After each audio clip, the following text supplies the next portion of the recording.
Hi, I'm MacKenzie Fegan, filling in for Ashley Ford, and this is 112 BK. Coming up, a Brooklyn-based film about the corrosiveness of colorism. They will say, thank God you don't look like your dad, because if you did, you will look ugly. Or they will just call my dad, oh, your dad is an ugly man. And the only reason they said that is because my dad is very dark-skinned. Plus, the Bushwick Film Festival and its bloodthirsty lineup. It's sort of a magic realist story, takes place in an alternate universe where vampires are being targeted.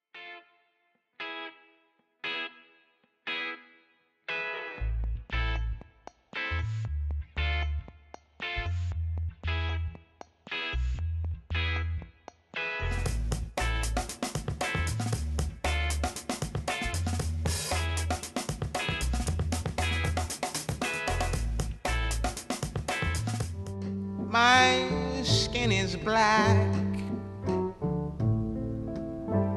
My arms are long. In August, there was an internet uproar over a promotional photo for the movie Wreck-It Ralph 2, Ralph Breaks the Internet.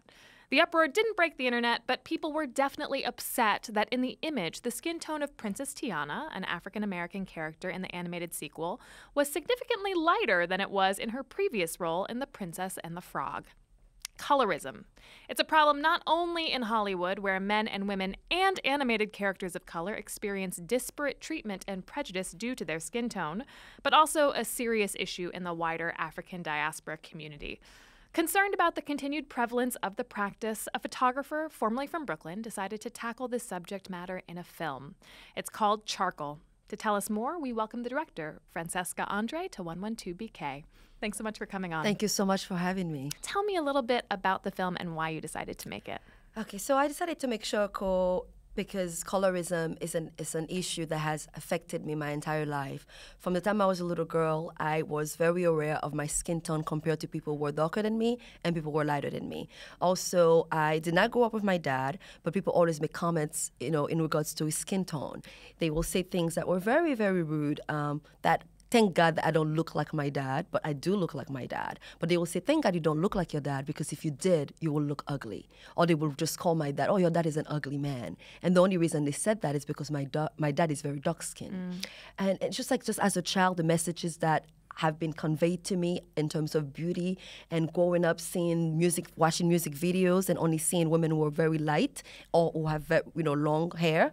And I decided that I wanted to make a film that will inspire women, uplift women, in women who have dealt with colorism, women who continue to deal with colorism. And that's kind of like how the idea came about. So Charcoal show to women, how they kind of like navigate through colorism and going through that pain, and also redemption, learning to love themselves, learning to accept themselves. So the film is not only about like dealing with pain, but also getting to that point, which is acceptance, which is self-love. And there's a scene in the film where one of the women uses a bleaching product. Is that right? Can Yes. you talk a little bit about your experience with that or what you've seen? I've never used bleaching creams before, but I've seen it my entire life.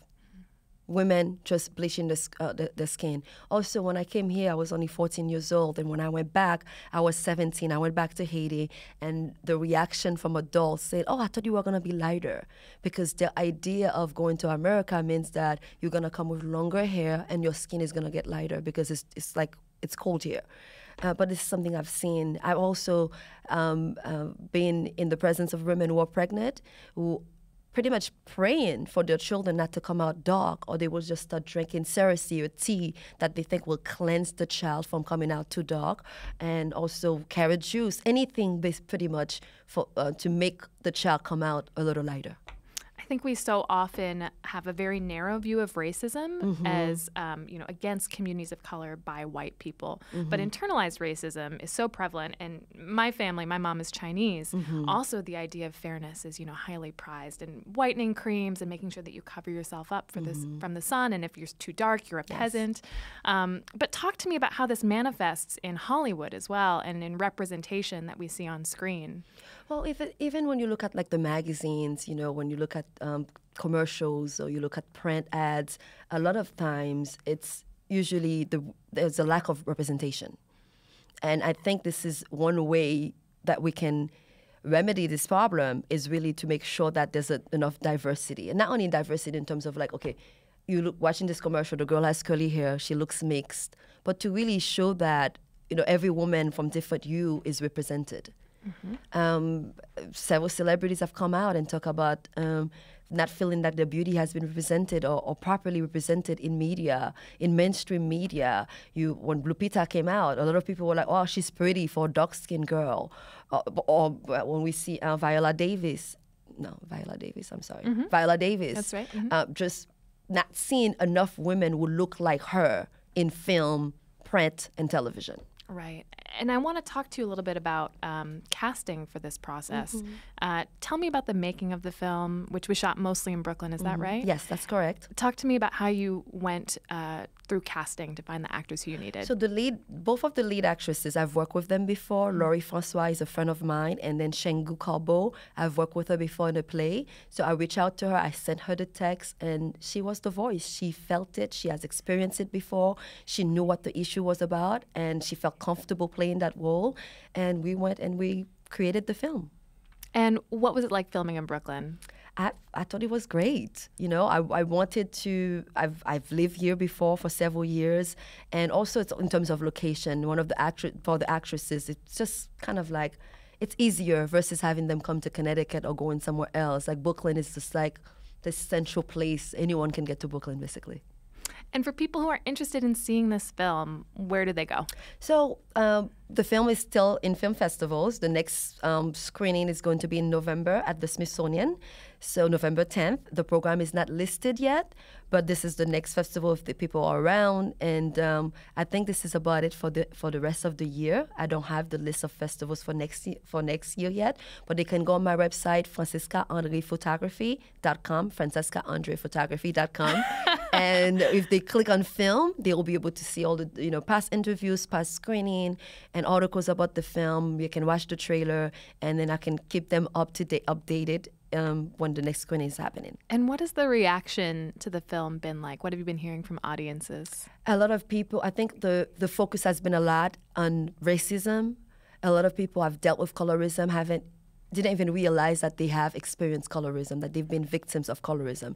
So this is a film that brought light to that issue and just pretty much to spark conversation, hearing women who dealt with it, women who are not from my country, women from different parts of the world. It's not only in the African diaspora, it's everywhere, that have been told that, oh, don't go play in the sun, because if you play in the sun, you'll be darker. Well, thank you so much for your work and for joining us today. Thank you so much Francesca for having Andre. me. Thank you.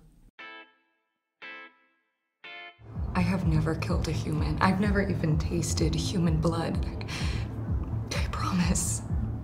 I was living on synth blood until they started using it to bait us. What are you living on now?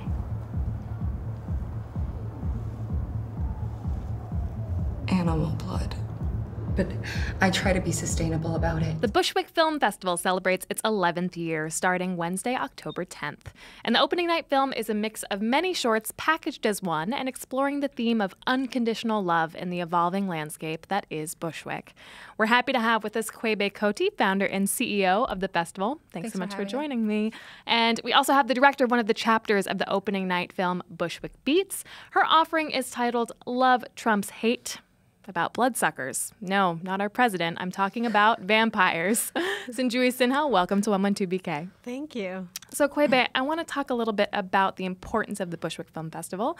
Obviously, New York has a lot of different offerings, including the New York Film Festival, which is going on right now. Why was it important for you to establish the Bushwick Film Festival, and how does it differentiate itself in a crowded playing field? Yeah, I think it's really important for women to be in positions that can create spaces for diverse voices. And although the landscape is crowded, there are not that many festivals directed by women, especially in a neighborhood like Bushwick, where I've been living there for 12 years. It's kind of exciting to create a space that brings a whole like different types of people together in one place. Bushwick is a neighborhood that's going through a lot of changes. So to create something like a film festival in the arts has always been a catalyst to bring people together. It's exciting to be, a space that does something like that. In terms of, I love the New York Film Festival and I love the Tribeca. I love all the film festivals. But, Bushwick is homegrown and it comes from someone that didn't really have, like myself or me, who didn't really have that many resources. So it sort of speaks to the power of, or not the power, it speaks to what independent film is about, like making the most out of what you have and sort of pulling something out of the hat. So the festival has that history of, against all odds. A little bit DIY. Yeah, basically. And do you program the festival as well? I used to in the beginning. I used to do everything in the beginning. DIY. Yeah. But this year, we had a great programmers. We had 1,300 films submitted to the festival this year. And we had 20 programmers and screeners. And we have a director of programming. His name is Joseph Wilworth. And he worked with all of the screeners to watch all of those films. I watched literally 75 to 80 feature films. I was assigned that, and I even thought that it was a little bit overwhelming. But in the beginning, we had like 30 films, and I watched all of them. But luckily, we've grown as a festival and as a team. So it's quite an operation watching all those films. Absolutely. And so you mentioned Bushwick is very much a neighborhood in transition, and I think the recent victory of Julia Salazar over an establishment incumbent is a great example of that. Was that in your mind at all as you were programming, and how does the festival sort of reflect this idea of a neighborhood that's in flux? Yeah, I mean, the neighborhood is always in my mind. I'm on the community board. I'm the co-chair of the Arts and Culture Committee. And when I first moved to Bushwick 12 years ago, I was also one of those people that moved in and was like, I'm going to do my own thing and not really like engage, But as I got older and understood what it meant to actually engage with the community at large, I joined the community board. I started reaching out to like our council members. So when I think about the program and the films that we choose to screen in front of an audience, we make sure that the stories that we're selecting can actually, reflect the community of Brooklyn and has a story for everyone. And that's why we completely fell in love with Bushwick Beats. The moment we saw the film and we saw all the 6 different directors that were all from different backgrounds and the stories that were reflected on the screen, we were just like, we have to have the film at the festival, and it also is shot in Bushwick. It seems tailor-made for the festival. Exactly. So I'd love to hear a little bit about the film. It's an anthology of 6 short films that are woven together into one feature. Yeah, well, actually, it's 6 different filmmakers, 6 writer-directors, and it's 6 different individual short films that are put together, but all around the subject of love stories in Bushwick and unconditional love in Bushwick. And mine is called Love Trumps Hate, which is a story. It's sort of a magic realist story, takes place in an alternate universe where vampires are being targeted. And it's a military state, and vampires are being targeted and pushed out of the country. And the inspiration sort of came from currently what's going on in our country with the separation of families, and specifically one event where last year an Indian man was shot in a bar. Somebody a gunman came up to him and said, "Get out of this country," and shot him.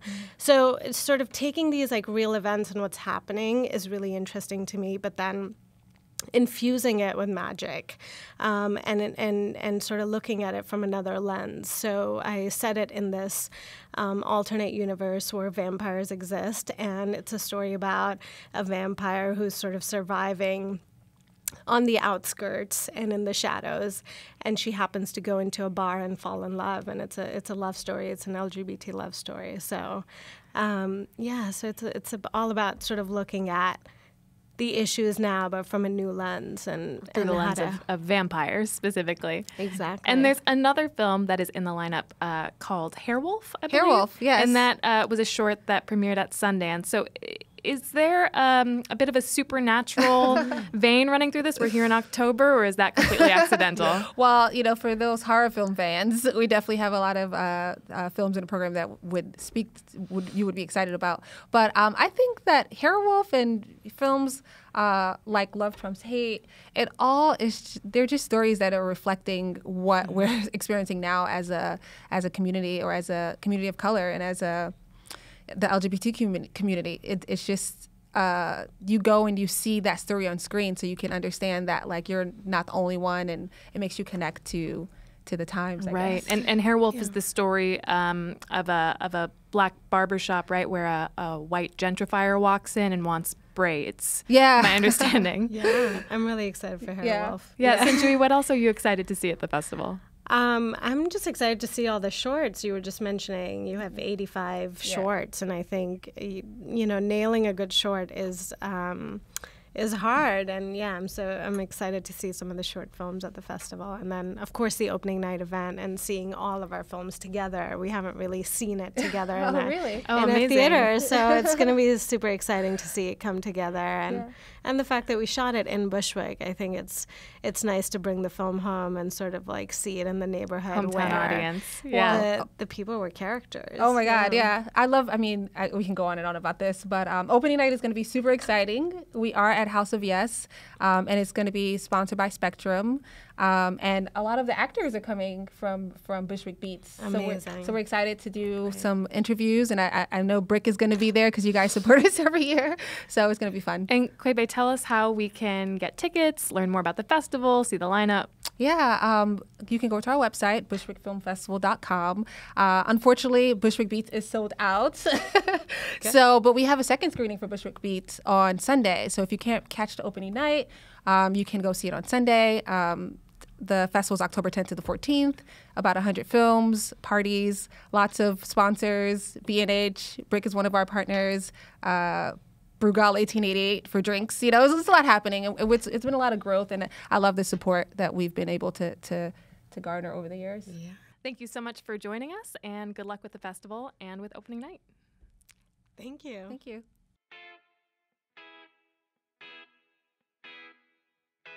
And now some news. The 300,000 plus immigrants residing in the United States under Temporary Protected Status, or TPS, which includes thousands of New Yorkers, got a reprieve on Wednesday when a California judge placed an injunction on their removal.